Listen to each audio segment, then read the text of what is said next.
Hello, ladies and gentlemen. My name is Joe Szymanski. Thank you all for listening in today with Elections Daily.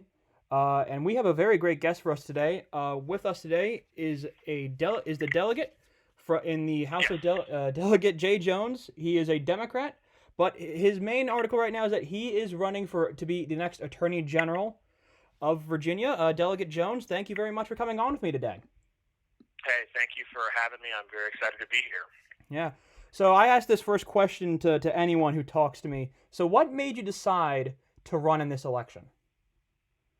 That's the best and greatest question that you can ask any person who's seeking elected office. But I think for me, the answer has always been that we rise to meet moments, and I think this is a moment in Virginia's history where we have just gone through a tremendous amount of pain and grief.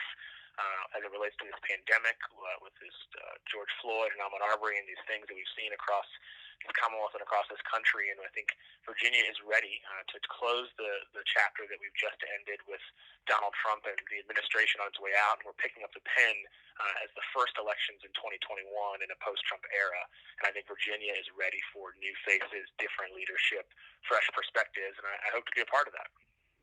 Okay, so you come from a very politically active family. Your father was a member of the General Assembly for 14 years.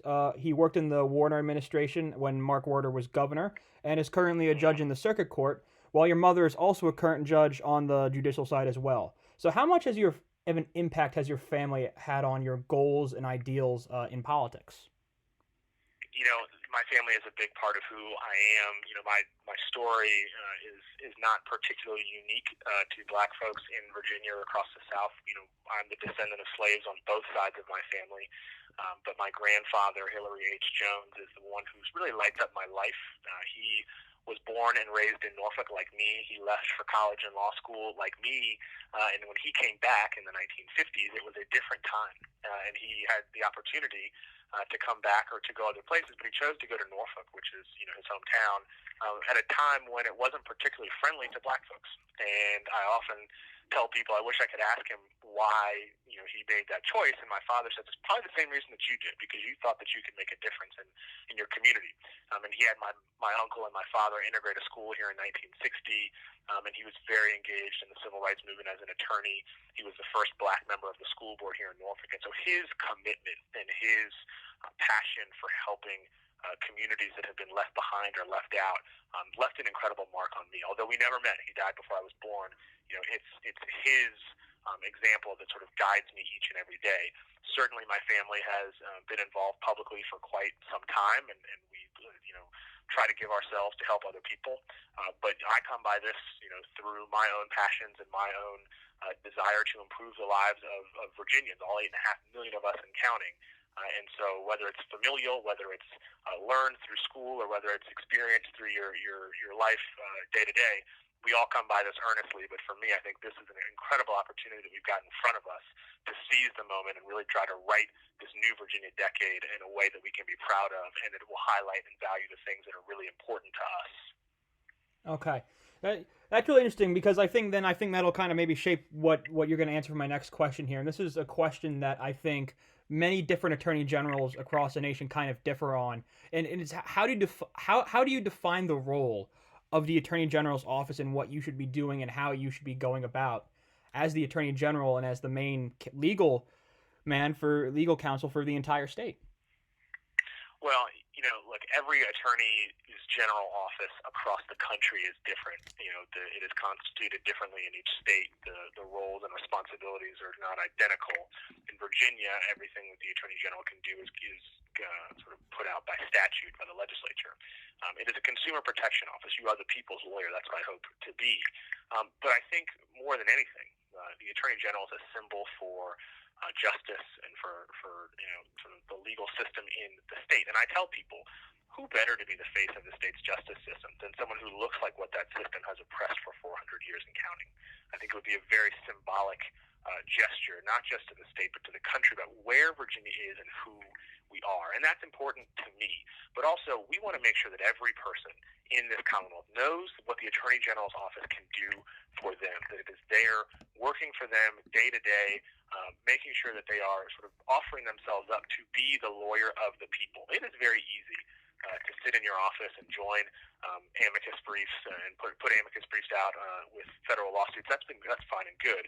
But most folks, they need your help, and you've got to be there. You've got to be in front of them. And so we want to take that office to the people and really be the people's lawyer. So that is what I hope to do. But I do think that this is an incredible opportunity as we forge ahead in this new Virginia decade, standing shoulder to shoulder to demonstrate to our citizens that not only are we there to protect them, but we are there to fight for them and to lead and not sort of blow in the political winds and wait for other folks to do the work and then come in late and spike the football. We want to be that person who is stepping up, meeting the moment, taking the bold and brave stances that we deserve in this time. And I hope that folks will elect me and we can do that going forward. Okay, and this is to my next question. This is something that you mentioned in your answer to my first question, but the events over the summer, especially the murders of George Floyd and Breonna Taylor. How much will policing reform and the focus on that be a part of your plan as Attorney General? You know, it's a very, very important part of, I think, the conversation that we're having at every level of government, and I think it's a really necessary and overdue conversation. But as Attorney General, you know, in Virginia, you have a limited role in the criminal side of things. We are hoping, I have a bill coming up this January in session that's going to create a civil rights division in the Office of the Attorney General, which would give full investigatory powers to root out institutional racism in our banks and our government, and even within the Attorney General's office itself. You know, this is a huge part of who we are. We have a chance and have a moment to really redefine our policing system, to redefine our criminal code, and to tell people and show people what we're all about, right? We are working under a system that clearly has its roots in Jim Crow and the black codes and has been papered over for far too long. As Attorney General, right, and as a black Attorney General, I will use that office as a bully pulpit. I'm coming out of the legislature, have great relationships with my colleagues, and they know where I am on this, but I will be relentless in beating the drum, right? It won't take an incident to snap me into it. It won't take someone else saying it. It is my lived experience that has brought me to this point, and that's why it's so important to me. I will tell you, Joe, I felt those bullets in my back when Jacob Blake was shot. I felt that knee on my neck when George Floyd was choked in Minnesota. As a black American and as a black Virginian, we feel these things viscerally. And it is very important to me and to so many others across this Commonwealth, right, black, white, brown, other, that we address this problem head on. And that is something that I intend to do as your next Attorney General. Before we move on here to my next question, I just want to say I appreciate your passion right now, and I'm a young American myself, and a lot of our listeners are going to be young Americans too, and I think everyone who's listening to this when I get this out, I think everyone will appreciate right now how passionate you are about those answers. I think everyone will appreciate that, certainly. So moving on here, what are some things that you would change as Attorney General? That, give me one or two examples from what the office is doing currently under Mark Herring. Sure. For obviously justice reform, I think we can lean into that in a way that we've not done before. I think it's convenient to come to the party when everybody else is there, but again, we will lead from the front on that. I also think that labor, right, worker misclassification and wage theft are things that have gone unaddressed for far too long in this Commonwealth. We are going to create a labor group that is dedicated towards addressing those claims, highlighting and valuing working people in Virginia. And then in the energy and environmental space, I come from Hampton Roads. We are ground zero for climate change in Virginia, and it is important to me not only that we have clean air and clean water, but that our utilities and our energy companies are operating fairly. We are going to put resources into the energy group to make sure that we have the firepower to compete with and against the regulated utilities, which frankly I believe are unconstitutional, but in the system that we have set up as it is, they have far too much control, and you are the voice of the people to make sure that you're protecting the ratepayer and the consumer. That's something that I've worked very, very hard on in the legislature. I've been an outspoken critic of Dominion and their practices, and that will continue when I'm Attorney General. And okay, so speaking of Mark Herring, of course, he is of course the current Attorney General. For those who wouldn't know, if you're listening, he was going to run for governor. He dropped out of that race though, and he is running for re-election. Of course, Mark Herring is a Democrat, But you have decided to stay in this race in the Democratic primary when I feel like there are many, many other folks who, when the incumbent would decide to come back in, they would just kind of say, "Okay, I'll wait my turn." You're clearly not doing that. You clearly have a different vision, but it's always hard to take down an incumbent. How and why do you think you can beat him? You know, the beauty of this country is that if you feel like you have the vision, energy, passion for a particular office, whether it be federal, state, or local, you can put yourself up and offer yourself to the people, and that's what we're going to do. I can't speak to why the Attorney General has decided to run for re-election. I know what we've been talking about for the better part of a year now, and we're very excited about it. And we're building a coalition of folks from across the Commonwealth who believe in that. I'm so proud of the fact that we've been endorsed by over 80 elected officials, federal, state, and local, from every part of Virginia, who say, look, this is where we would like to go in this new Virginia decade. And I think we've got an opportunity here to put some different people at the table. I think we all can agree that some good things have happened over the last few years, but Virginia is at a crossroads. We are at a moment in our trajectory where we can really figure out who we want to be and where we want to go. And I think it's important that we have a diverse set of folks who have lived experiences, who aren't afraid of taking the bold stance and putting themselves out there to do these things. And frankly, I think it's very easy for folks to write candidates off if you're not the incumbent. If that was the case, we wouldn't have competitive primaries. We would just give these elections away to the folks who have been in office for forever and ever. No seat is owed to one person, right? That's very important. Never forget that. That's what makes this special. And so this is an election that's going to be competitive. It's going to be a dogfight. And it's going to be a lot of fun because I think everybody has the opportunity to put themselves out to the people of Virginia and ask for their vote so that you can validate what we're talking about, and that's how you move forward.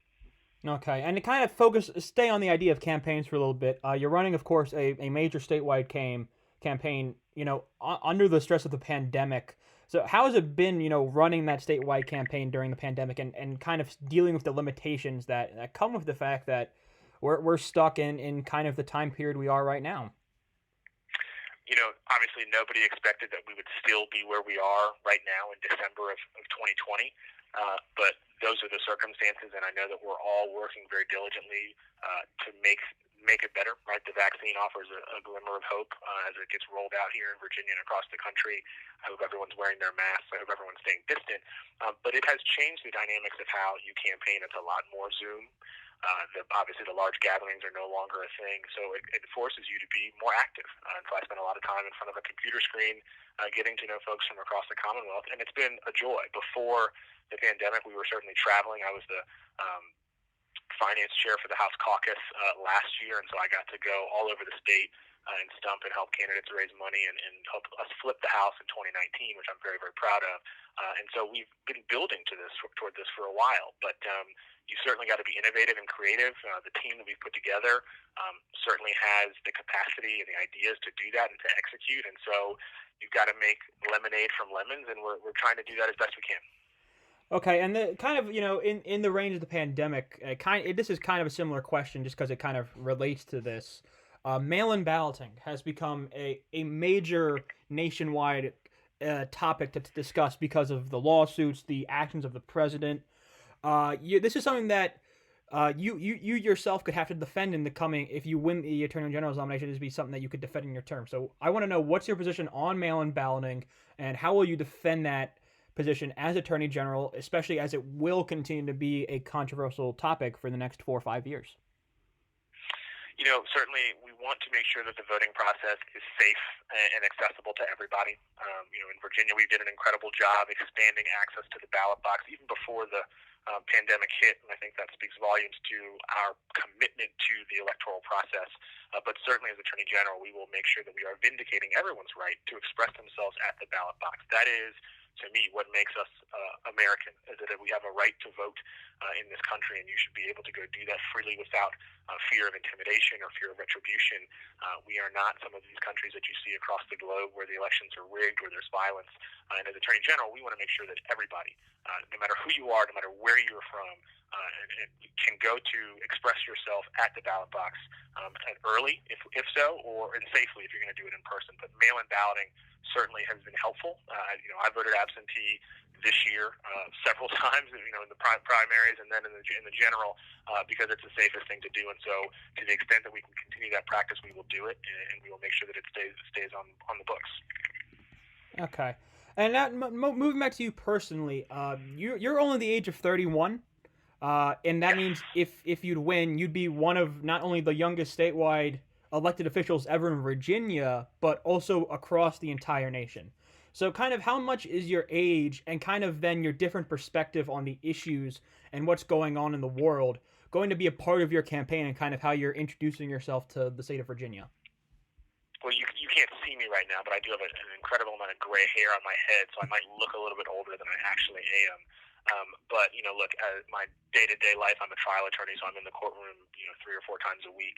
I've been in the legislature for several years now. Combined with my lived experience, I've got everything that it takes to be the next attorney general and a fantastic attorney general on day one. I'm ready to go right now. I do believe that what you've seen in 2020 and for the last couple of years, especially in Virginia, is that young people have gotten so involved in this process. When I was elected several years ago, I was one of the youngest folks who came in, but we had people who were in their 30s, who were in their 40s.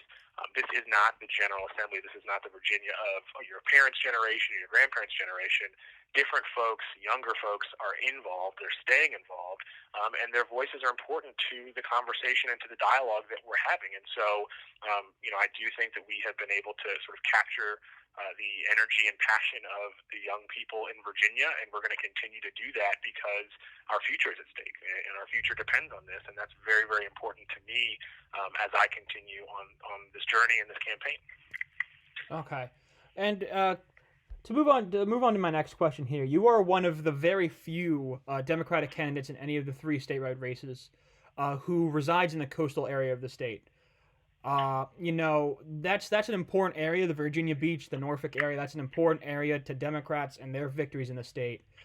How important do you think that your viewpoint will be coming from this area of the state when many other parts of your ticket are likely to come from Northern Virginia, where obviously it's almost a different state compared to everywhere else in Virginia? Well, I think it's interesting to note that 2 of the last 3 governors have been from Hampton Roads. Ralph Northam is from Norfolk. He was actually the first person I voted for when I turned 18. And then Bob McDonnell, the Republican governor, was also from Virginia Beach. But I think Hampton Roads is an important part of Virginia's sort of success. We've got the great assets, the Port of Virginia, the naval base, we've got beaches. We're important as well. Northern Virginia is certainly a growing area that is rapidly diversifying, but this is a state that's got 8.5 million people and a lot of different types of folks, urban, rural, suburban, exurban, all sorts of races, creeds, and colors, and I think that's great. And I think what you see as we continue to forge ahead is that different folks are putting themselves at the table. Virginia is, again, rapidly diversifying, and we would be well served to have those voices in the conversation and in the mix. And I think what you've seen with a lot of the statewide candidates is that you're getting that diversity. And so, whether it's geographic, whether it's racial, we, I think, have an embarrassment of riches, but I think we'd be well served to highlight and harness some of the talent that is coming up in the Democratic ranks, because I think that's going to make us appealing in general elections, not just in 2021, but beyond. Okay, then, Delegate. One final question for you today. What would you think be one of the day one issues that you're going to have to be dealing with and fight for if you are elected Attorney General? Well, I think a day one issue will always be healthcare. Access to healthcare, protecting folks' ability to maintain their existing plans, make sure that they're not being denied healthcare because of pre-existing conditions. Who knows how long this pandemic will continue on, but I certainly think that will always be at the forefront of folks' minds. And now I will tell you, who knows what the future holds. Things could change on a dime in an instant, but whatever happens on day one, we will be ready. We will surround ourselves with excellent people. The Attorney General's office has always been staffed very, very well, but we will continue to put experienced, seasoned, passionate folks in places that will allow them to succeed and to best serve the people of Virginia, because at the end of the day, that is what we are there for. Okay. Well, ladies and gentlemen, I want to thank you all for listening today. I also want to thank, of course, Delegate Jay Jones for coming on with me today. Folks, thank you for listening to Elections Daily. This was Delegate Jay Jones from the 89th District of Virginia. He is running for Attorney General under the Democratic ticket. Delegate, I want to thank you once again for coming with me today, and good luck in your race. Thank you very, very much. I appreciate you, and have a safe holiday and a happy new year. Thank you very much, sir.